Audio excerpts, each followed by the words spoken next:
Na mwana michezo wa Seba Sport, karibu sana katika michezo ripoti, na mimi ni ripota yako Seba, niko hapa kukupa ripoti za kimichezo. Bwana, hapo jana kulikuwa na ligi tofauti barani Ulaya na niko hapa kukupa matokeo ya michezo iliyochezwa hapo jana. Nikianzia EPL, Newcastle akilazimishwa sare ya 2-2 dhidi ya Chelsea, lakini AFC Bournemouth akilazimishwa sare ya 1-1 dhidi ya Burnley, lakini Brighton akilazimishwa sare ya 0-0 dhidi ya Sunderland, huku Man City akimtandika goli 3-0 West Ham United, lakini Wolverhampton akikubali kichapo cha goli 2-0 mbele ya Bradford, lakini Liverpool akimtandika goli 2-1 Tottenham Hotspur, huku Everton akitandikwa goli 1-0 dhidi ya Arsenal, lakini Leeds akimshushia kipigo kizito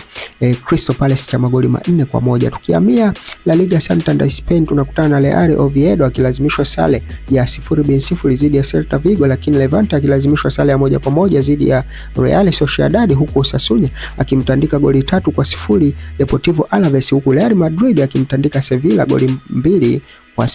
Lakini tukihamia kule Serie A Italia, tunakutana na Lazio akilazimishwa sare ya 0-0 dhidi ya Cremonese, huku Juventus akimtandika goli 2-1 Roma. Huku tukihamia Bundesliga Ujerumani, tunakutana na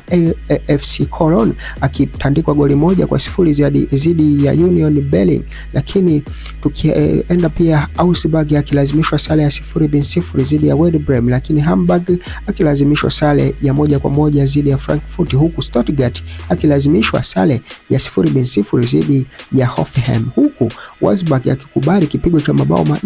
4-3 mbele ya Freiburg, lakini RB Leipzig akikubali kipigo cha magoli 3-1 mbele ya Bayern Leverkusen. Lakini Championship ya Tanzania iliendelea, huku Polisi Tanzania akimtwisha kipigo cha magoli 3-0 African Sport Club, huku Songea United akimtwisha kipigo cha goli 2-1 Ken Gold, huku